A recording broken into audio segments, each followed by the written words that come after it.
Another 5-minute mystery. Over the loudspeaker system in Manor Hospital, a voice has been calling for hours. Dr. Cabot, please report to Dr. Reisner's office. Dr. Cabot, report to Dr. Reisner's office. Dr. Cabot, report to Dr. Reisner's office. I've had a call out for him for several hours, Mrs. Cabot, but we haven't been able to locate him. I'll let you know as soon as I hear anything. Goodbye.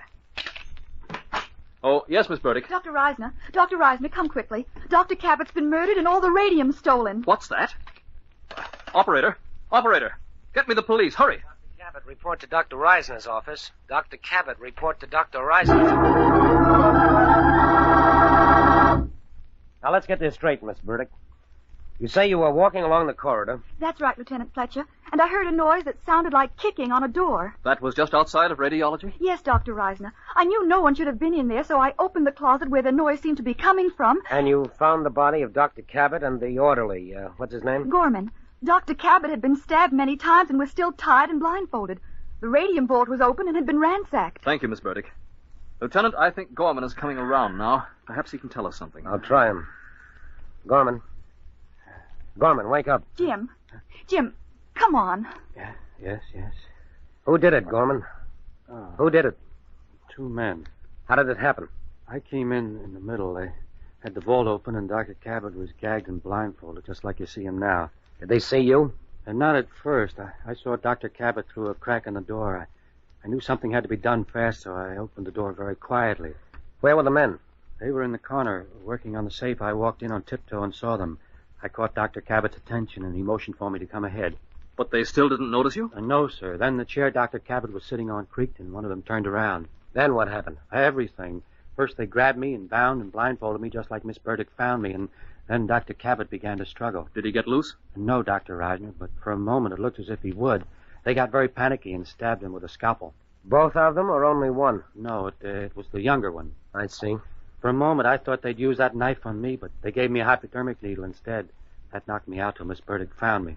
Do you think you can describe the men, Gorman? Oh, sure. But do you mind if I rest before I do it, Lieutenant? Never mind, Gorman. I won't let you overtax your imagination. Instead, I'll arrest you right now for the murder of Dr. Cabot. Why did Lieutenant Fletcher arrest the orderly Gorman? In a moment, he'll tell you himself. But first... And now, let's see if you listen to Gorman's story as carefully as Lieutenant Fletcher did. But, Lieutenant, I don't see how you knew Gorman wasn't telling the truth. Gorman said that when he entered the vault, Cabot motioned for him to come ahead. But Cabot was wearing a blindfold. Later, when Gorman was supposed to have been blindfolded and tied, he described which of the 2 imaginary robbers murdered Dr. Cabot. When I heard that, I knew that the blindfold, that blindfold, was just a gag.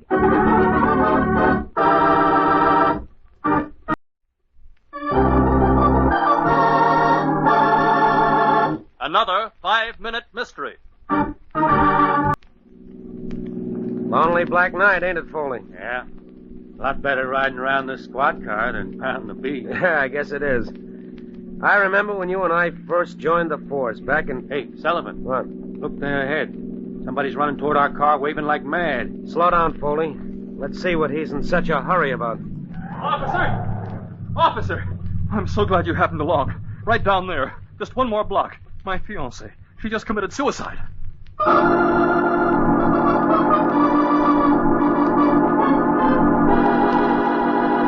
All right, now, how'd this all happen? Well, I'm Leon Jones, and this was my fiancée, Sally Lawrence. I just bought the ring today. Bought the ring today, huh? That's right. Here it is, even in the original box. Okay, go on. Well, tonight we took a walk after I'd given her the ring. We stopped here about the middle of the bridge and stood looking down into the water. Then what? Well, all of a sudden, Sally said she wasn't going to marry me, that she was just tired of living. She took off the ring I'd just given her and handed it back to me.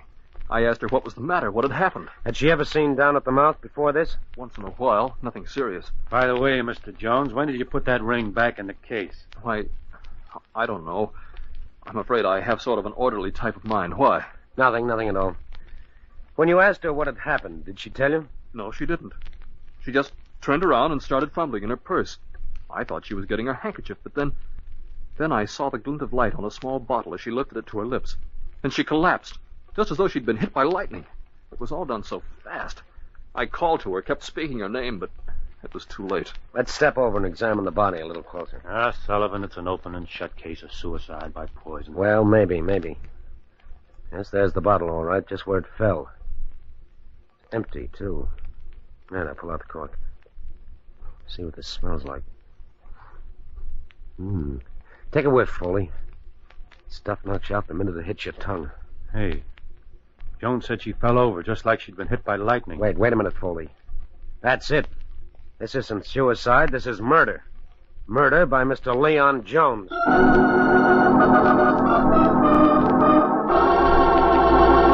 So Leon Jones is a murderer. Do you know the clue that points him out? We'll hear in a moment, but first...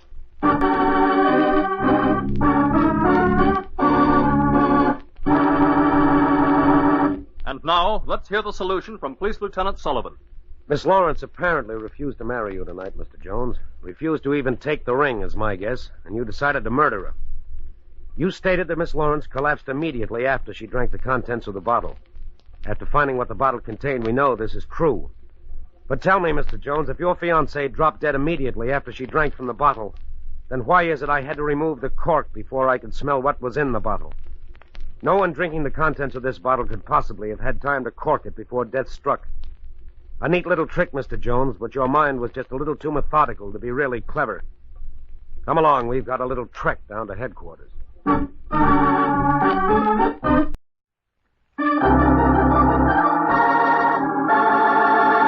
Another 5-minute mystery.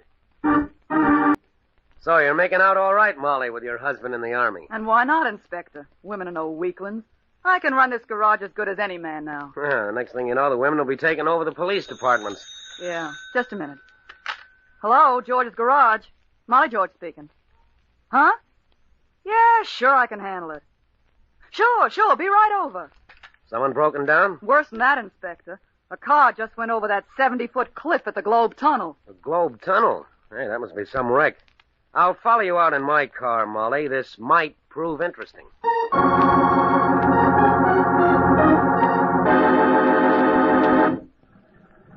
Inspector, I've never been so scared in my life. My brother Lester was driving the car, and he didn't get out. Hey, how about you men giving me some help here so I can get this car towed off the road? Right with you, Molly. One of you get in the tow truck here and pull forward, slow-like. I'll do it. Okay. Now, edge it forward. Just a minute, Mills, until I release the emergency brake on this wreck. Oh, no, it's not the emergency brake. The gear shifts in reverse. Yeah. Okay. There you are, Mrs. George.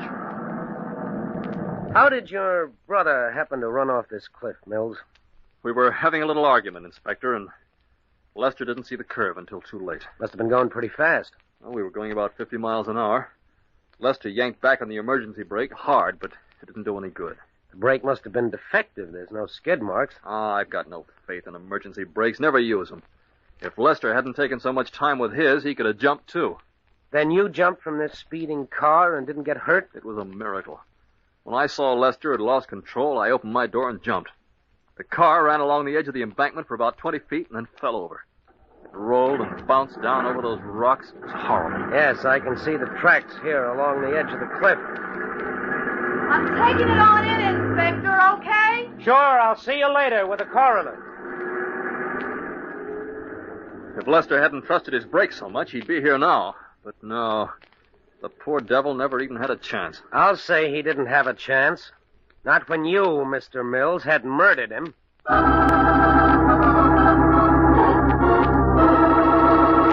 Were you as fast as the inspector in seeing through Mill's story? We'll see in a moment, but first... Now, back to the story and its unusual solution. Mills, the slip you made and the slip that'll send you to the lethal chamber was your habit of always parking a car in gear because of your fear of emergency brakes not holding. You'll remember I had to take your car out of reverse before it could be towed. Yet no one had been in the car since the accident. Mills, you killed your brother earlier, drove here to the cliff, parked the car on the edge just enough to make it off balance.